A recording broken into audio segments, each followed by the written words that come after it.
Hello, everybody. How are you doing on this fine Tuesday, August 25th? It's 11:35 a.m. I do have my notes. I do have my water. I did not have a chance to get coffee, so we'll see how it goes. Yeah, I'm getting kind of like, I don't have a scale, but I just feel like maybe I should go on a cut back on some sugar, you know what I mean, kind of thing, just to maintain everything how it is. Anyway, so by popular demand, y'all have been begging me to talk about Hayden Panettiere. You've been begging. You've been, dare I say, pestering, but now I see why. Okay, so you weren't wrong. You weren't wrong to pester, okay? There's some weird stuff going on for sure. And, obviously the first place that I started in trying to investigate this case, and I'll just let y'all know, I vaguely knew of Hayden Panettiere. She is, I would say, an A-list celebrity. She's very well known, and she has been very well known for a very long time. She played one of the most iconic roles of our generation, Cheryl, excuse me, Cheryl in Remember the Titans. That was a movie with Denzel Washington. It was about a very recently post desegregation, school and or not school, but like setting and era in the American South. And I mean, really, this wasn't even that long ago. It was a really good movie, won a bunch of awards and stuff. So she's like the kid that has like the curly hair and stuff. But anyway, so she was found unalive recently. It was less than 10 days ago, maybe about a week ago, and she was found. It was on, I believe, the 17th of August. Today's the 25th. She was found on the 17th. Um, Instantly there were reports that came out, and that's really where I started my investigation. But as I was starting to look for news about it, I noticed that the stories were not, they were all different. So then I had to start laying things out in a specific timeline because she was A-list as cheerleader and dropped to B-list. No, Hayden Panettiere will always be A-list. She will always be like A-list. And I think I define A-list as like, do you recognize their name? Can you just like say that name and people probably heard of it? That's what I define like as A-list. But yeah, I mean, I guess like if we're going screen time, the only A-list actress left in Hollywood is Zendaya. I mean, that girl, can she get a freaking break? My God. Anyway, or Anne Hathaway too. She's in everything too. Anyway, so as I started to look into it, I started to notice that like there was different stories being told in different articles. So then I started to um put it in more of a granular timeline, like what was being said on the day she died, what was being said a couple days later, when did the ex-boyfriend first speak. Of course, we have this crazy mom popping up everywhere, so we definitely have to take her into account. But I will say, and I said this in my video this morning, I did make a video on That Surprise Witness this morning. I posted it about an hour ago, and it was a very specific topic that I came across in Hayden's book. Now, I did read the whole book yesterday. Some of y'all were asking me to read the book on live. I probably am not going to do that for many reasons. Number one, I already read it now by myself. And number two, it takes a really, really, really long time. And number three, it was very, very dark and, dare I say, emotional to get through the book. I mean, I even kind of like yesterday I was kind of in a haze after reading it. I did come here on live with Nick, and that was very fun. So I was kind of able to take my mind off of that for a moment. But yeah, I mean, even like there's just stuff that keeps replaying in my mind from that I read in that book. Cause I'm like, I don't want to take just tabloids and mainstream media's word for it when the girl just put a book out. The book got published in May, just now. Like it's August, this summer. So I read it on ebook or whatever, but I like to have physical copies of stuff because stuff does get changed. So I did order a physical copy of it, but I don't have it yet. It will probably be here in a few days. But I do have the ebook version as well. I did take some notes, and it's really interesting because I was almost done. I keep these notebooks. I was almost done with my notebook. I was to the very end, and I just had a few pages left, but I don't like to leave empty at the end of the notebook. So I just was like, whatever, I'll just have to start a new notebook or more likely take some.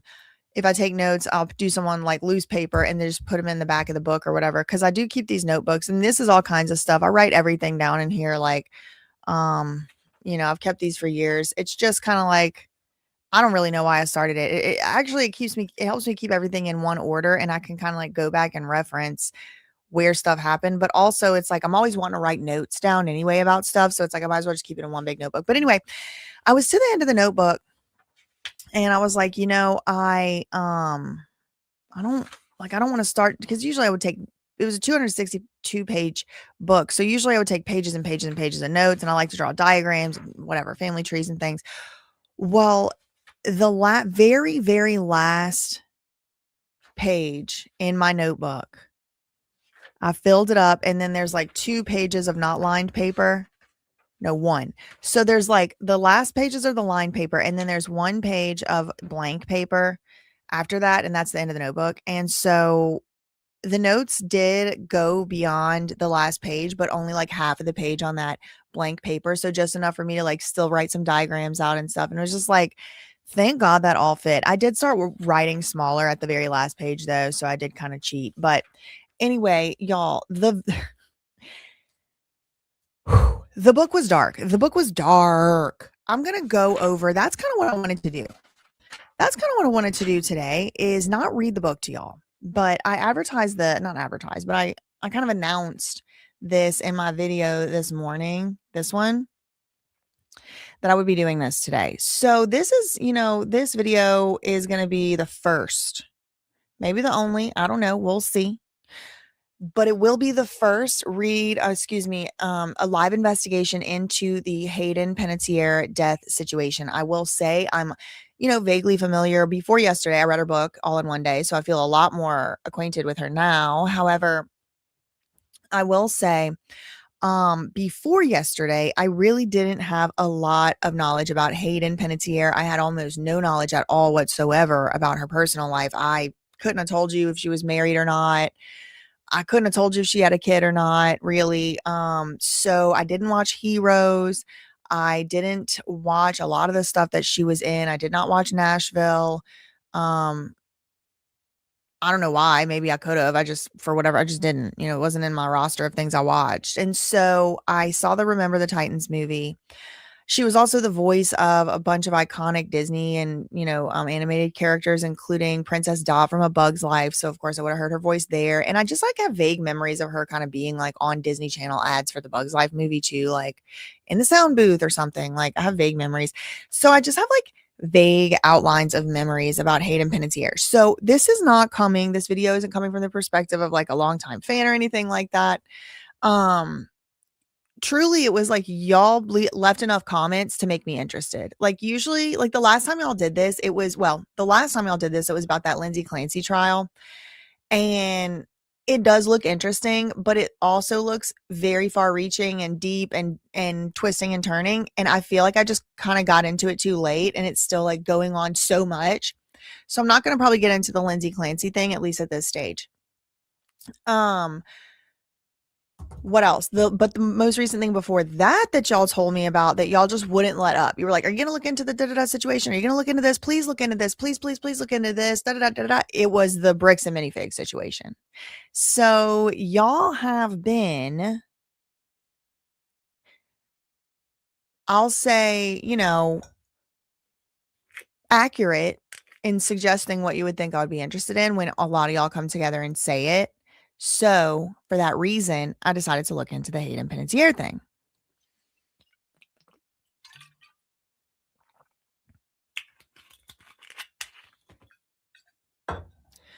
And as it just happened about a week ago. As I'm looking into it, I'm seeing all these different stories. I'm seeing all these different people with all these different interests, we'll say. Ex-husbands or baby daddies, ex-boyfriends, current maybe boyfriends, dads, moms, stage mom, all of this. And it's kind of wouldn't it be nice if she said something in her own words and did a whole book tour on it saying, yep, that's my words just 3 months ago? Well, she did. And so I decided before I got too far into the death investigation from the tabloids, And before I got too far into the death investigation through even like the mainstream media or public documents, I thought, why not read her book? So I did. I read the whole entire book. So today, what I want to do is just go through my notes of what I said. Let me see if I can get like a prop here. I'll like prop it up a little bit. Of what I wrote down and of what I personally thought to be important. This should not be taken as a substitute for the book. It's just my notes and my impressions. I did not go back and double check anything. I'm just going to give a 30,000 foot overview. I have 1, 2, 3, 4, 5, 6, 7. I'd say between 7 and 8 pages of notes. Whoa, is this true? Okay, hold on. Thank God I got a half page left. I'm going to write notes here of things I need to further investigate. Thank you to Zeke for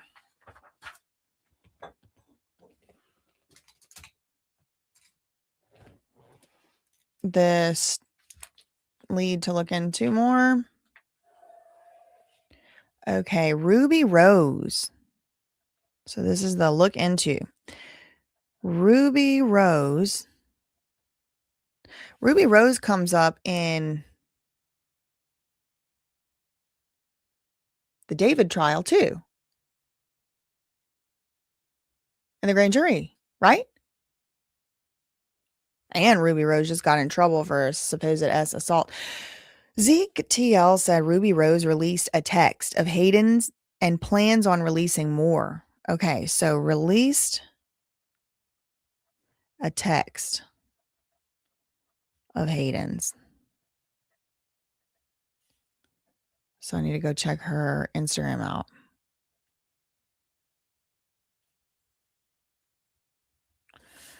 All right.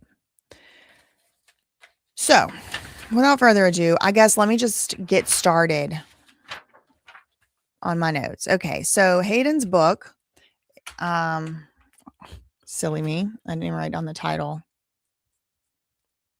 It had a reckoning. I think This Is Me, a Reckoning. It's funny though, because Sean Panettiere Pub Combs' book, like Hit Piece expose is also like something about a reckoning. Hayden Panettiere's book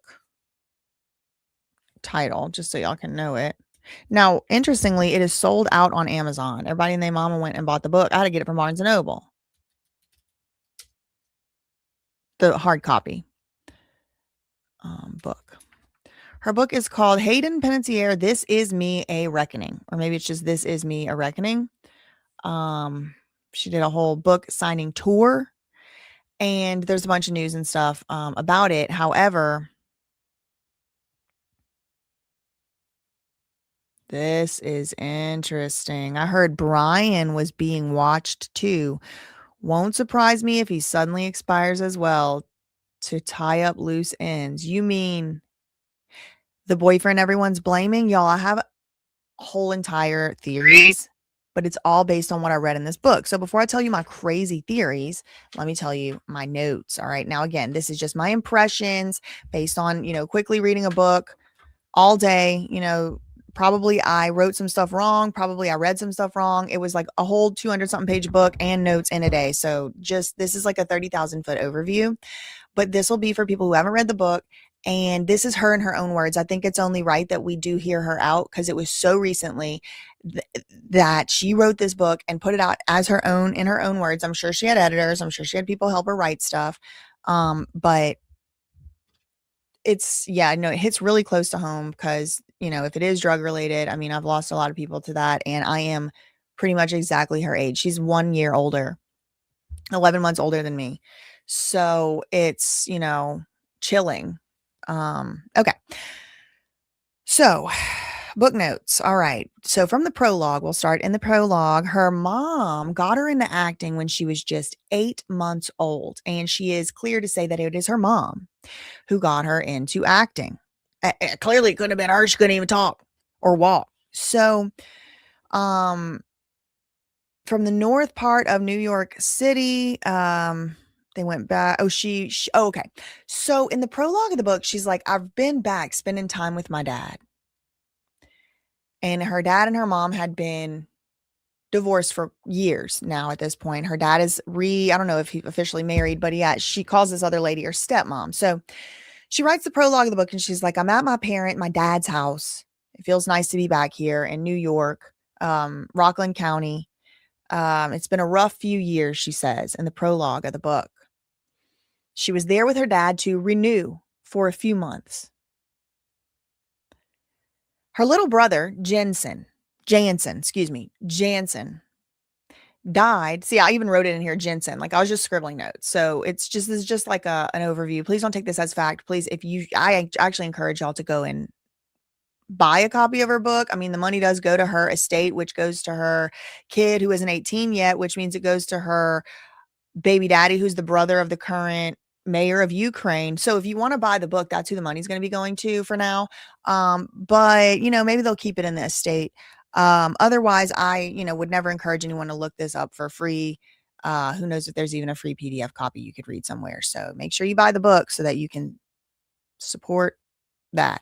Anyway, so she says in the prologue, her little brother Jansen died in February 2023. The little brother just died. Now,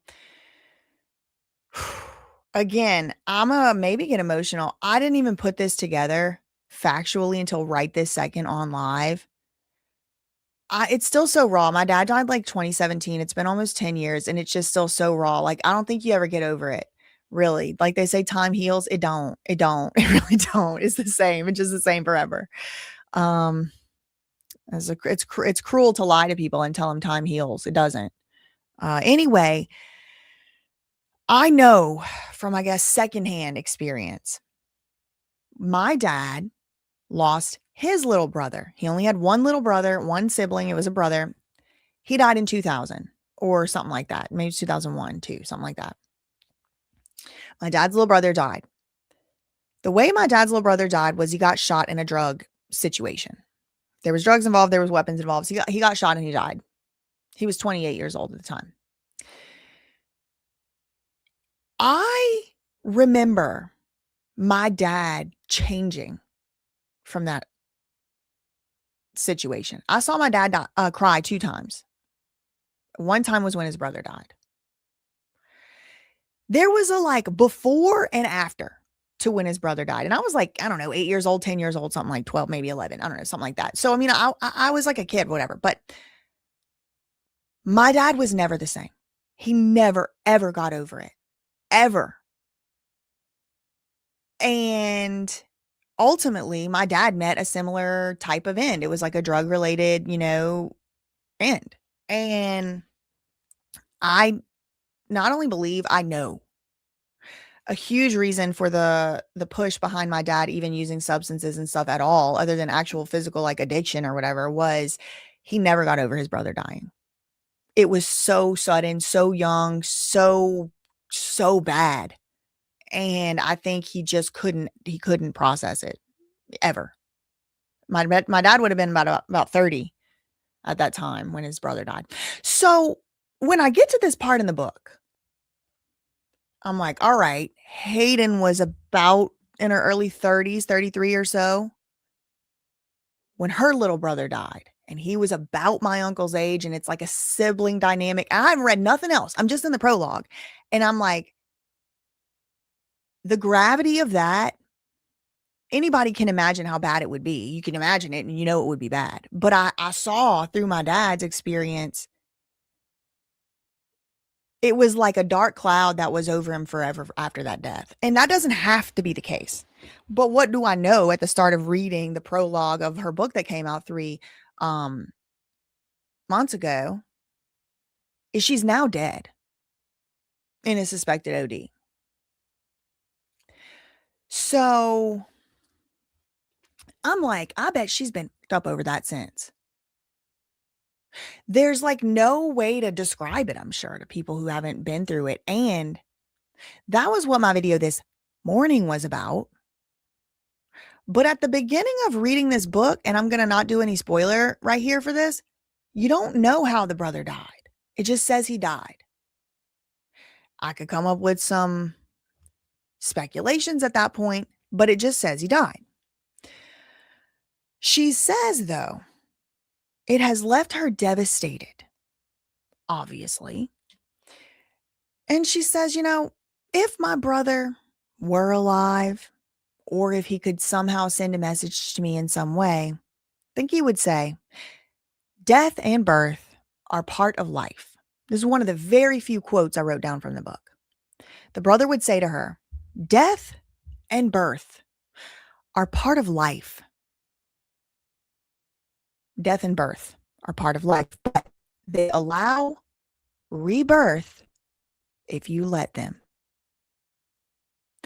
So not only is she saying that this is a message that she has internalized, but she's saying it as if she knows her younger brother, who is 4 years younger than her, so would have wanted her to hear this. So it's been about 3.5 years since he passed.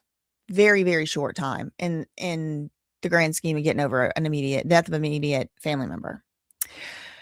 So she kind of introduces, I'll say the cast, but this is not a fiction book, so it's not the cast, but some of the characters that we as readers are going to encounter. And one of them is her daughter.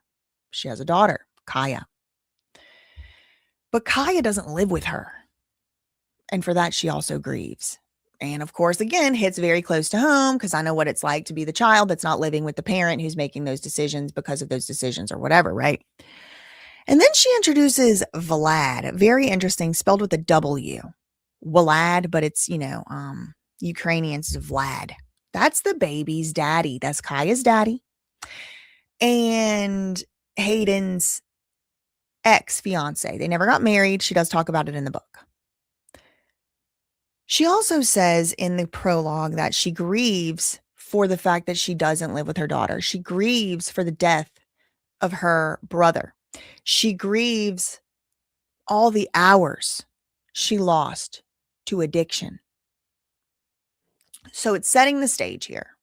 I don't want to say stage because it's a book, but if we're talking about a book, setting the stage for what the reader can expect. And addiction is going to play a part of this book. Okay. Chapter 1. Non sono francese.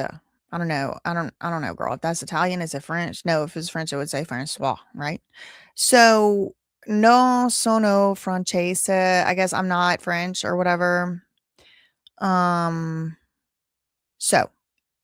Hayden Panettiere was born August 21st, 1989.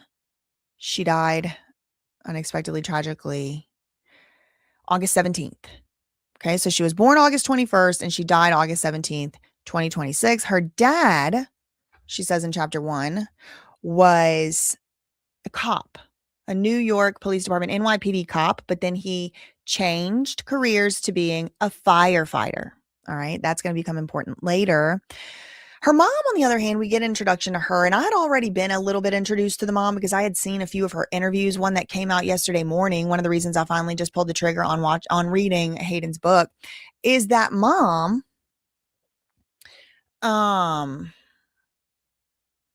is a stage mom.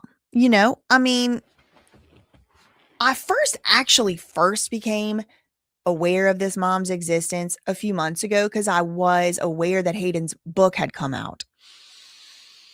I heard in the news, the tabloids, and the mainstream news as well about a story that Hayden wrote about in her book, which we will get to. And it's in a chapter called Trust, incidentally, about when she was, I don't know, maybe 18 to 20 or so years old.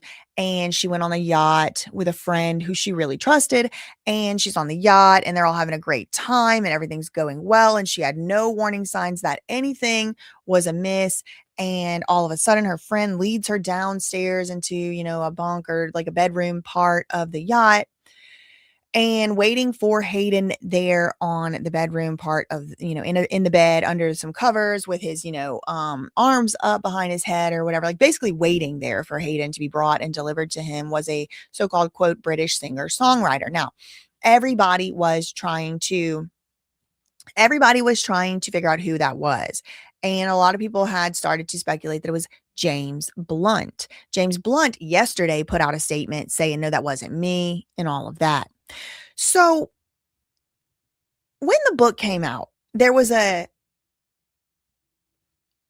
would say like a PR event around it. Like there was a press releases probably. There were like, publicists were doing their job, PR campaign, you could say. Hayden also went on interviews. Now, what I can say after having now read the book, she really is not very hard on her mom. She really isn't. She makes a lot of excuses for her mom. She says she loves her mom many times in the book. She says she thanks her mom for making her who she is today and stuff. So she really isn't hard on her mom in this book, especially as she could be. But I think, she does say things that really happened, or at least to her memory that they really happened. So when the book came out like 3 months ago in May, the mom was making statements like Hayden is a narcissist, basically. She has a personality disorder that makes it to where she can't take responsibility for her own actions and she wants to blame everybody else for her problem. Like this mom came out acting a damn fool. So I kind of already had a little bit of awareness of that mom and like the fact that she was kind of like, you know,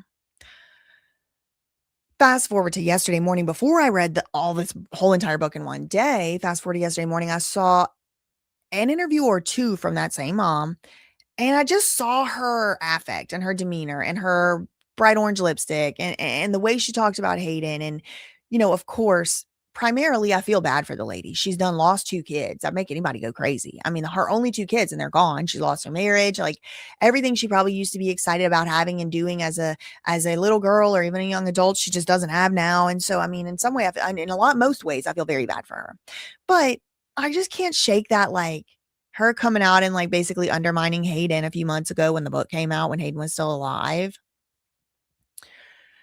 So we get introduced to the mom in chapter 1 by Hayden, and her name is Leslie. The mom's name is Leslie, and she wanted to be a professional actor. She went to college.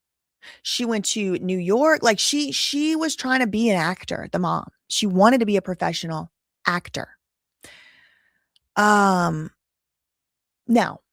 Hayden had an aunt, her mom's sister, named Jana, Jana, who was checked into a hospital when they were kids for 5 years for anorexia. That was a very, very important detail to me. Because the Very Pablo Show, OMG, a new topic that's got me invested, has me invested. I know. Here we are again. The fact that the mom's sister checked into now the mom is 70 years old. Okay. So think about the fact this had to have been 60 years ago. 60 years ago.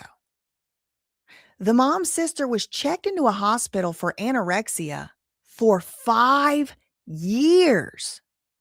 That was not that common. Now, Hayden may have been told a different version of the truth. She clearly wasn't alive then. Her mother was a child. But what it did kind of tell to me is that Hayden is from a family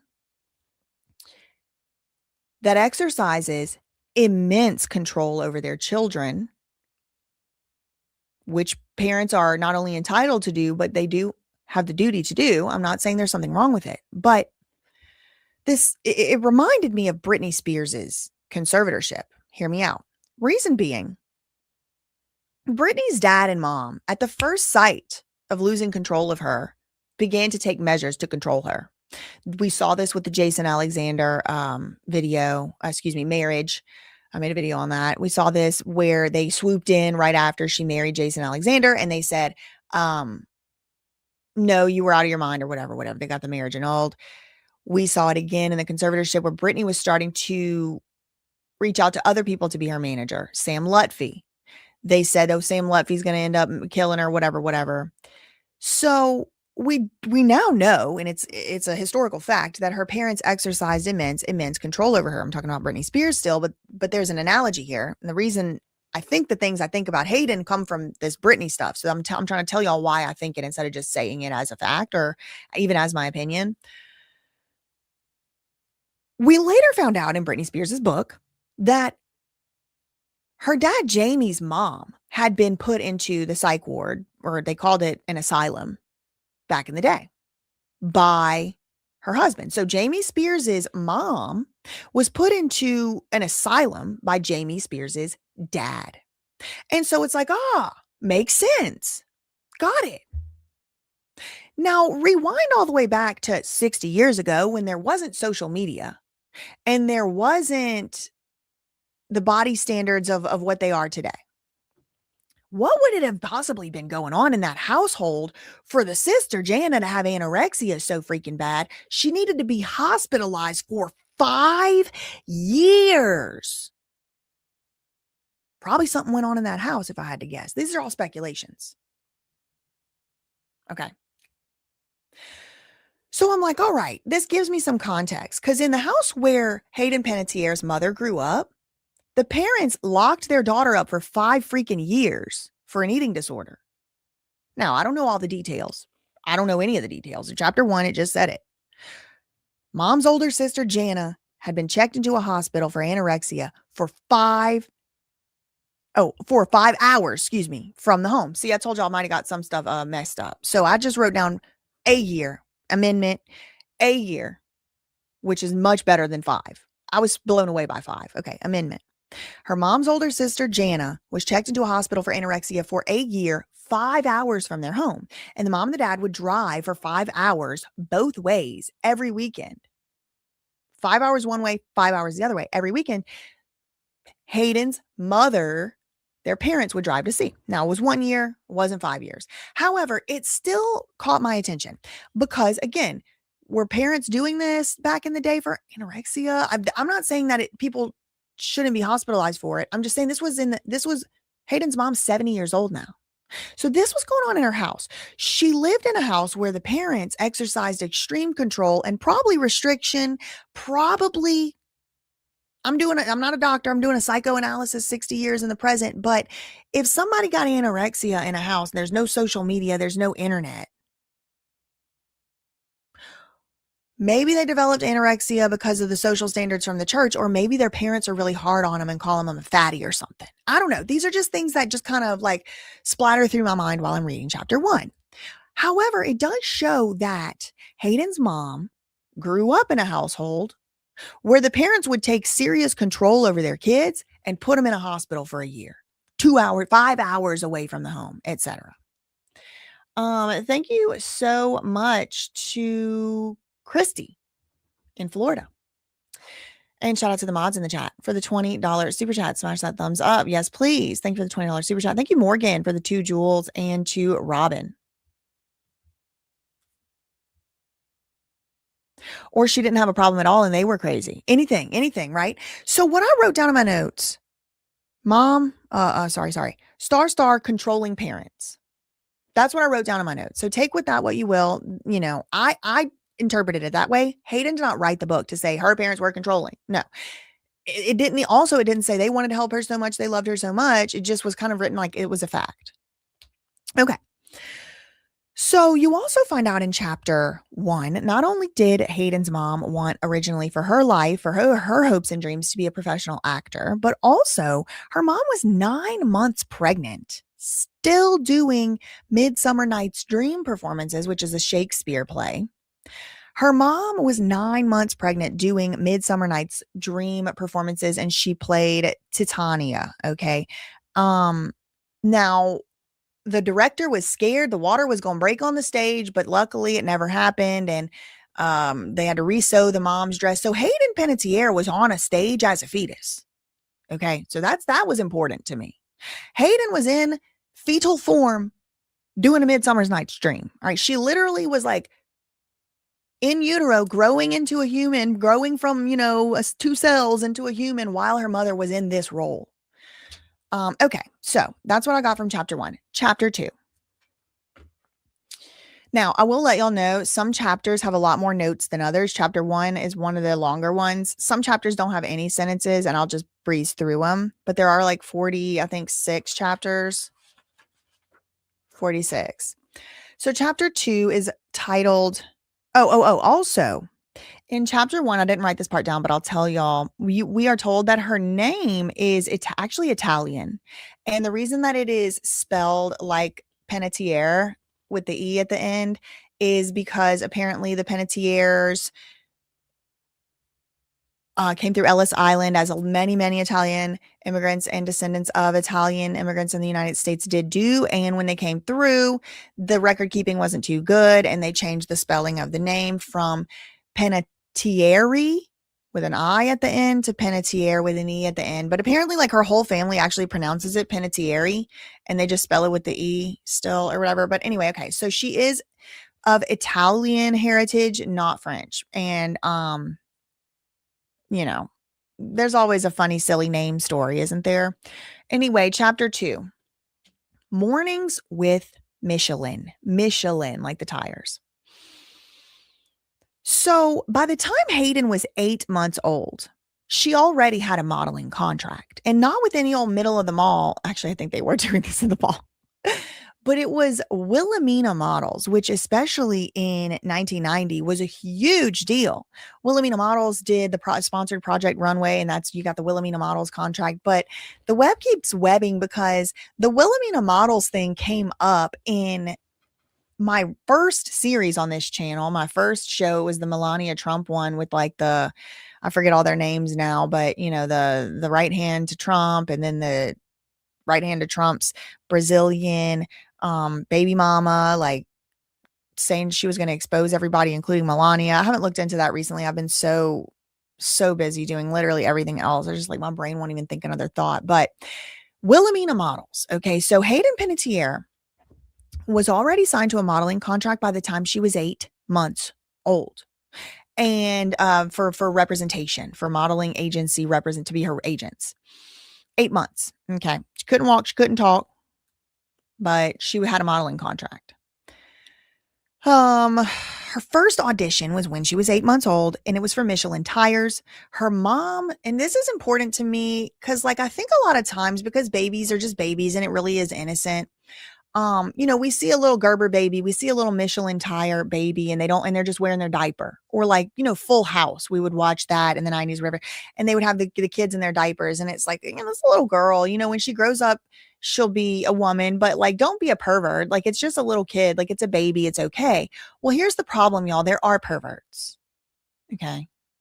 It may be innocent to you, but I think we've all seen enough Skeeter Jean and Gideon, you know, premium to know there's perverts. So to me, this part was important, even if Hayden didn't pick up on it. I still think even by the time she wrote her book, a lot of the stuff that was so weird about her life, she had started to realize this was not normal. But a lot of the stuff, I think she really just was like, yeah, like, so she said her mom stripped her down to her diaper and placed her down into her spot.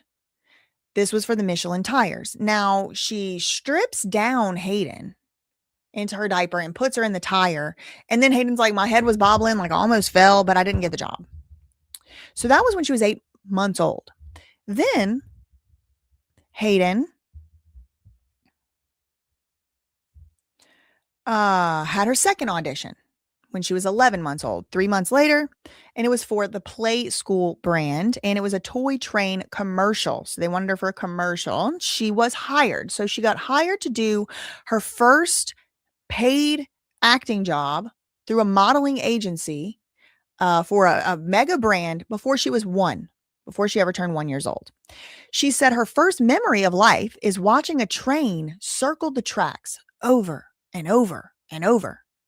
But she doesn't remember if she remembers that from her memory of the commercial at 11 months old, or if that was from seeing it on TV. And to me, this is the start of a theme that I noticed in the book of a dual life, a dual identity. We're going to see this theme a lot. Dual identity. I know it's my first memory, but I don't know if it's from the set or as an audience member watching it. I don't know if I'm the product or I'm a viewer of it or a consumer of it. It's that Hannah Montana conundrum. You know, it's the best of both worlds and it's the worst of both worlds. Best and worst.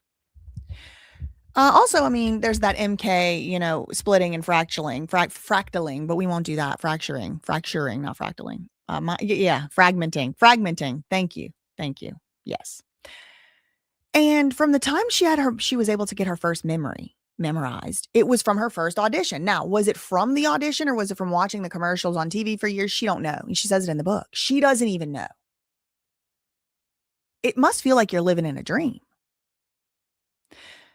You'll see more. I mean, we're only on chapter 2. So maybe y'all will agree with me, maybe you won't by the end. But the ad ran for years. Okay, her first memory watching the train circle.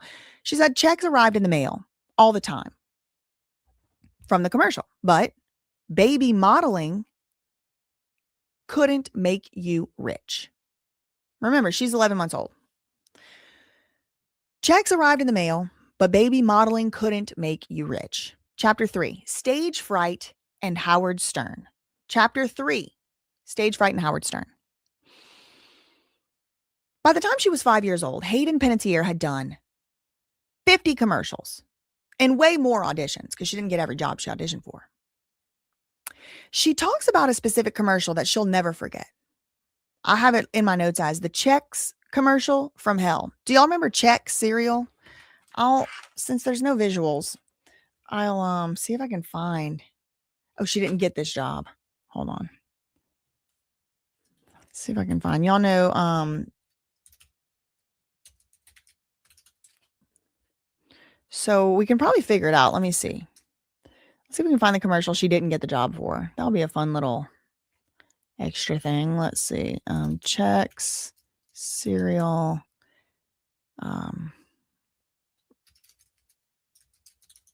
Commercial boy and girl. 1992, 1991, 1990, 1998. Okay, I don't see one from that like exact year. So I'll just show y'all like this is kind of what she was auditioning for. In this commercial, she describes this audition as one she's never gonna ever forget. I don't know if if it was one of these or whatever, but one of these, this cereal. Remember these? Checks. Okay. So Hayden, chapter 3, Stage Fright and Howard Stern. This is the first time where you start to see that she does experience stage fright. She does experience kind of speechlessness. She's maybe 5 years old or so, somewhere around that, 4 or 5. She had done 50 commercials by the time she was 5 years old, but there was this one commercial where she actually had gotten maybe hired for the job, but then she got fired because she wanted to impress this young boy. So she's like, it's the dreamiest 9-year-old boy I ever saw. And I was only 5 years old, but he was just so handsome. And he had this beautiful blonde hair and this, I just wanted to impress him. And I wanted him to think that I was cool. And they put this bowl of cereal down in front of her. She's like 4 or 5 years old. And she's like, I was eating it. And so eventually, I'm like thinking, oh, if I eat the cereal, the guy will know. If I eat the cereal, this 9-year-old will know that I like it. And like, that's my job here is to like the cereal. Right. So she's like not understanding that she's through her recollections. She's not as a child understanding what her actual job is, which is to perform for the camera to make a good commercial. It's like, she's understanding that her job is to make other people around her like her, which for the most part, as a child actor, that's fine. That adds up for those people, but she got fired from the job because she wouldn't stop eating the cereal. And so it shows, while she was a professional, she was just a little kid. And I liked that they included that story there for that reason, because it starts to humanize her. Now, why is she doing these commercials? Because baby modeling don't make you rich. Remember from chapter 2. So